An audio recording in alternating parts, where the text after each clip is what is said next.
syukur saya ucapkan atas kehadiran Allah Subhanahu wa taala yang memberikan rahmat, hidayah serta karunia-Nya kepada kita semua sehingga saya dapat menyusun dan menyelesaikan tugas Islam dan Tamadun Melayu ini, yaitu tentang perkembangan tarian tradisional persembahan di Bumi Lancang Kuning. Terima kasih saya ucapkan kepada Bapak M. Siddiq SPD MPD selaku dosen mata kuliah Islam dan Tamadun Melayu yang telah membimbing, mengajarkan dan memberikan tugas ini untuk dapat saya kerjakan dengan sebagaimana mestinya. Langsung judul ini adalah tari merupakan bagian dari seni karena gerak yang ada di dalamnya adalah gerak yang telah diberi bentuk ekspresif, gerak yang indah, gerak yang dapat menggetarkan perasaan manusia. Tari tradisional merupakan cerminan identitas dari suatu daerah. Gerak dalam tari tradisional pada umumnya sederhana dan berulang-ulang. Gerak tari tersebut disusun sesuai dengan nilai-nilai yang mencerminkan kehidupan masyarakatnya. Salah satu tarian tradisional yang memiliki ciri khas dan menunjukkan perkembangannya adalah tari persembahan yang ada di Provinsi Riau. Alasan saya memilih judul ini adalah satu, untuk memenuhi tugas mata kuliah Islam dan Tamadun Melayu. Yang kedua, untuk menambah pengetahuan mengenai tari persembahan. Yang ketiga, untuk memperoleh data mengenai perkembangan tarian tradisional persembahan di Bumi Lancang Kuning. Yang keempat, untuk memperdalam pemahaman mengenai perkembangan tari tradisional persembahan di Bumi Lancang Kuning. Dalam penegasan istilah ini, saya memberikan penjelasan terhadap istilah-istilah yang terdapat pada judul, agar tidak terjadi kesimpang siuran makna. Adapun istilah-istilah yang perlu diketahui adalah sebagai berikut. Yang pertama itu perkembangan. Perkembangan merupakan suatu perubahan dan perubahan ini bersifat kualitatif. Perkembangan tidak ditekankan pada segi material, melainkan pada segi fungsional. Yang kedua, tari tradisional. Tari tradisional adalah suatu tarian yang pada dasarnya berkembang di suatu daerah tertentu yang berpedoman luas dan berpijak pada adaptasi kebiasaan turun-temurun yang dianut oleh masyarakat yang memiliki tari tersebut. Yang ketiga, tari persembahan. Tari persembahan merupakan tarian yang khusus ditarikan di hadapan para tamu yang dihormati. Identifikasi masalah. 1. Rendahnya pemahaman masyarakat terhadap budaya Melayu. Yang kedua, kurangnya masyarakat Inhil memahami kesenian tari persembahan. Yang ketiga, minimnya kepedulian masyarakat mengenai sejarah tari persembahan. Yang keempat, lemahnya dorongan masyarakat untuk mengetahui mengenai tari persembahan. Rumusan masalah. 1. Apa yang dimaksud dengan perkembangan? 2. Apa sejarah tari persembahan? 3. Apa makna filosofi tari persembahan? 4. Apa sajakah unsur-unsur yang terkandung dalam tari persembahan? 5. Bagaimana perkembangan tarian tradisional persembahan di Bumi Lancang Kuning?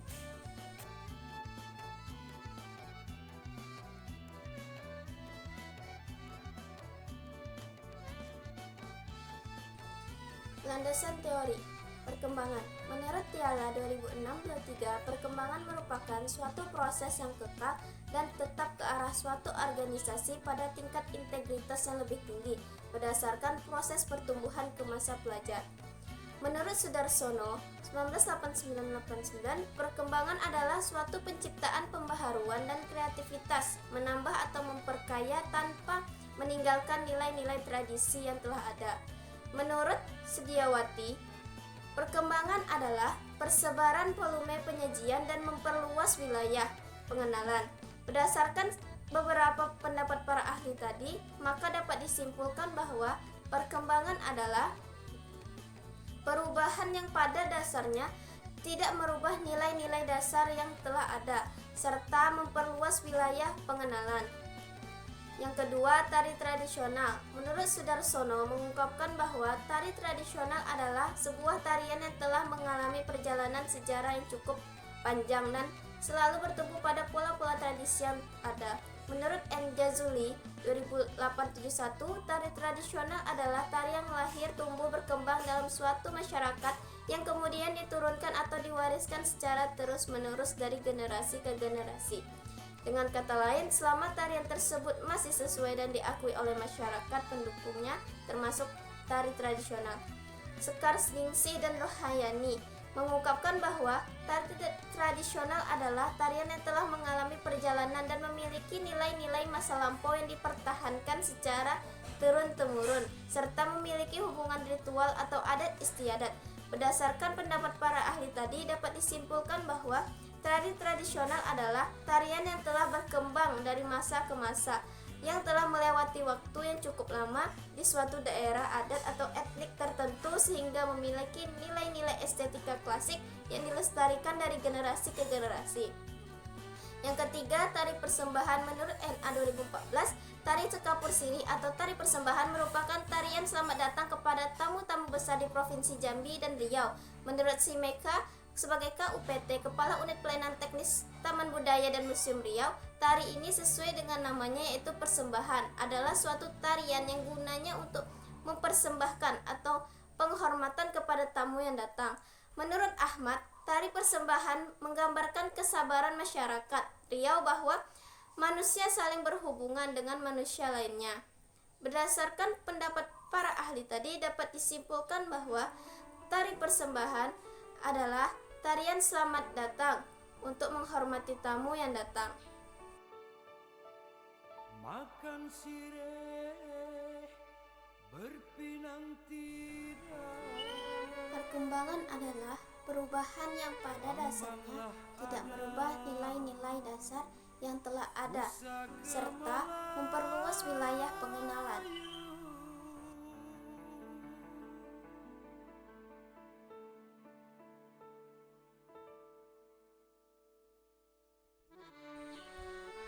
Bulan November 1956 terjadi pemberontakan PRRI yang diperkasai Dewan Batang di Sumatera Tengah, dipimpin oleh Letkol Ahmad Hussein untuk keluar dari Negara Kesatuan Republik Indonesia. Di dalam perjuangan tersebut, pada tanggal 7 Januari 1957, Ahmad Hussein mengambil hati rakyat Riau dengan memberi Riau provinsi di bawah PRRI, serta mengangkat Mayor Syamsinuddin menjadi Gubernur Riau yang berkedudukan di Pekanbaru. Rakyat Riau menolak serta tidak menerima provinsi Riau diberikan oleh pemerintahan PRRI di Padang. Rakyat Riau pada pemerintahan yang sah Republik Indonesia di Jakarta dengan mengadakan Kongres Rakyat Riau, Kongres Pelajar dan Mahasiswa, serta Pemuda Riau, supaya daerah Riau diberi sebuah provinsi dan terlepas dari Provinsi Sumatera Tengah. Tokoh pemuda, pelajar, dan mahasiswa yang ada di Pekanbaru, Bukit Tinggi, Padang Panjang, Medan, Jakarta, Yogyakarta, dan Bandung, serta organisasi pemuda di kabupaten, kawadenan, dan kecamatan di Riau sepakat mengadakan Kongres Pemuda pada tanggal 9 Agustus 1957.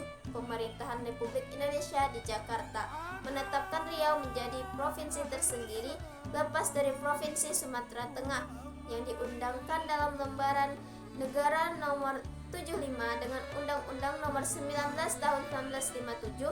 Untuk sementara waktu, kedudukan ibu kota Provinsi Riau berkedudukan di Tanjung Pinang karena Pekanbaru masih berada di bawah kekuasaan pemerintah PRRI, sehingga di Riau terjadi dualisme pemerintahan, yang satu diberikan oleh PRRI dan satu lagi dari Negara Kesatuan Republik Indonesia.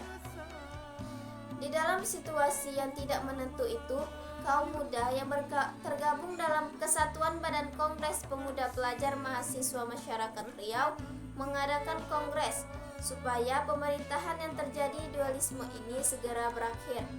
Pada tanggal 17 sampai 19 Oktober 1957, pemuda pelajar mahasiswa dan masyarakat Riau di Pekanbaru dihadiri oleh Ikatan Pelajar Mahasiswa Riau yang belajar di ibu kota besar di Indonesia, serta pemuda di wilayah Kawadenan di Provinsi Riau. Dalam menghadapi kongres tersebut, Oka Nizamil Jamil ditunjuk sebagai ketua kesenian untuk mempersiapkan acara kesenian dalam rangka pembukaan Kongres Pemuda Pelajar Mahasiswa Masyarakat Riau. Maka pada saat itu diciptakanlah tari makan sirih. Inilah awal mula terciptanya tari makan sirih yang diciptakan sebagai tari penyambut untuk para tamu.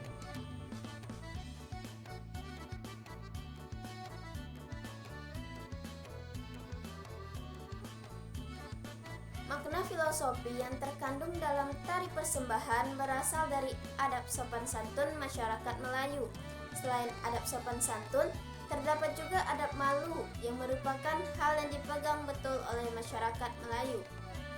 Adab-adab ini termasuk dalam karakter masyarakat Melayu, yaitu suku yang mendominasi daerah kota Pekanbaru, Provinsi Riau. Adab-adab ini berasal pada filosofi masyarakat Melayu, yaitu adab persendikan, syarak-syarak persendikan kitabullah. Hadirlah filosofi ini melalui karakter dari masyarakat Melayu itu sendiri, yang pada zaman kerajaan dahulu sudah mulai memeluk agama Islam. Maka ajaran ini yang menjadi landasan hidup masyarakat Melayu dan menjadi filosofi hidup mereka. Maksud dari filosofi tersebut adalah adat yang berdasarkan pada syariat agama, yaitu syariat agama berdasarkan dari kitab Allah. Jadi agama bagi masyarakat Melayu mempunyai kedudukan yang penting utamanya dalam peraturan adat. Makna-makna tersebut dapat dilihat dari bentuk gerak, kostum, dan properti serta proses latihan tari persembahan.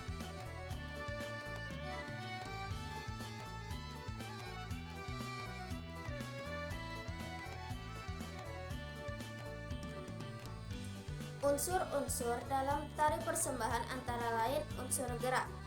Tari persembahan banyak melakukan gerak melenggang di tempat, berjalan, petik bunga, sauk, berputar, ke arah kiri kanan, duduk bersimpuh yang biasanya dilakukan pada awal tarian. 2. Pola lantai. Bentuk pola lantai tari persembahan biasanya berbentuk bola, garis sejajar, melingkar, dan bentuk huruf P. 3. Tata busana. Tata busana yang dipakai tari persembahan terdiri dari baju kepaya panjang dari bahan renda silik atau lainnya yang biasanya lembut, kain songket atau kain yang dibuat menjadi rok sehingga memudahkan penari untuk memakainya. Hiasan di kepala berupa sunting yang terdiri dari kembang goyang, beringin, dan cempaka serta sanggul lipat pandan. Pemanis lainnya yang digunakan adalah teratai, pending, dan gelang. Cerano atau wadah yang berisi lembaran daun sirih, payung, keris juga menjadi bagian properti dalam tarian ini. 4. Tempat pertunjukan. Pertunjukan tari persembahan dapat ditampilkan di tempat terbuka ataupun tertutup. Biasanya ditampilkan di halaman rumah, lapangan, gedung pertemuan, maupun di depan pengantin. Tidak ada pengkhususan terkait dengan panggung pertunjukan. 5. Pelaku. Pelaku dalam penyajian tari persembahan terdiri dari 3 aspek. Yang pertama, pelaku sebagai penari, pelaku sebagai penonton atau tamu, pelaku sebagai penyelenggara. Pengiring tari. Instrumen musik yang digunakan dalam pertunjukan tari persembahan terdiri dari akordeon, gendang, dan kadangkala ditambah dengan biola. Makanlah sirih, berpinanglah tidak berpinang. Periodisasi perkembangan bentuk penyajian tari persembahan dari tahun 1957 hingga saat ini meliputi ragam gerak, musik iringan, tata rias dan busana, pola lantai, dan tempat pertunjukan. 1. Gerak. Gerakan tari persembahan juga mengalami perkembangan dilihat dari ragam yang ditambah. Adapun gerakan tari persembahan dahulunya berjumlah 5 ragam gerakan yang diulang-ulang dan berkembang menjadi 17 ragam gerakan. Pada masa sekarang, tari persembahan tidak ditarikan berpasangan lagi, akan tetapi ditarikan oleh perempuan yang jumlah penarinya sudah ditetapkan berjumlah 7 orang. Yang kedua, musik iringan. Alat musik tari persembahan saat ini tidak ada perubahan terlalu banyak, hanya saja pada tempo diperlambat karena menyesuaikan dengan gerak lemah gemulai dan syair lagu makan sirih yang diganti menjadi syair yang lebih jelas maksud dan tujuan tari persembahan. Yang ketiga, desain lantai. Desain lantai adalah garis-garis yang dilalui oleh penari atau garis-garis di lantai yang dibuat formasi penari kelompok. Secara garis besar, ada 2 desain lantai, yaitu garis lurus dan garis lengkung. Garis lurus memberikan kesan sederhana tapi kuat, sedangkan garis lengkung memberi kesan lembut tetapi lemah. Tari persembahan memiliki 6 desain lantai yang berubah-ubah. Yang keempat, tata rias dan busana. Rias yang digunakan pada tari persembahan adalah rias cantik. Namun, untuk busana dan perlengkapan yang digunakan terdapat perbedaan antara tari persembahan yang dahulu dan tari persembahan yang telah mengalami perkembangan. Busana dan perlengkapan pada tari persembahan masa sekarang telah mengalami perkembangan agar terlihat lebih menarik. Untuk busana tari persembahan pada masa sekarang memakai kebaya laboh cekak musang, kerahnya tegak berdiri. Untuk bahan baju haruslah bermotif tradisional cukup padat dan biasanya dibuat dari bahan songket tenunan asli Riau. Warna yang dipakai warna-warna mewah seperti kuning emas, oranye emas, dan warna emas. 5. Tempat pertunjukan. Tari persembahan dilakukan di dalam gedung di istana atau di balai-balai pertemuan. Di dalam aturannya, tari persembahan ini tidak ditampilkan di halaman atau tempat terbuka, seperti di jalan atau halaman. Kalau pergerakan tari persembahan di lapangan upacara, haruslah dibuat tenda kehormatan atau balai-balai dan para penari naik di atas bentangan perbandani yang tersedia berukuran sepantasnya. 6. Properti. Seiring perkembangan bentuk penyajian tari persembahan, maka tepak sirih pada tari persembahan juga mengalami perkembangan, baik dari motif, cembul, dan bahan yang digunakan juga mengalami perkembangan. Tepak sirih tari persembahan pada masa sekarang beratnya berbeda dengan tepak sirih pada masa dahulu. Kalau pada zaman dahulu, tepak sirih persembahan terbuat dari logam atau tembaga dan tepaknya lebih berat pada pundak, maka tepak sirih persembahan untuk masa sekarang lebih ringan, serta bahannya terbuat dari kayu pulai atau papan triplek. Cembul atau tempat sirih pinang tidak dibuat terpisah, akan tetapi dibuat dalam satu tempat dengan tempat sirih dibuat secara terpisah.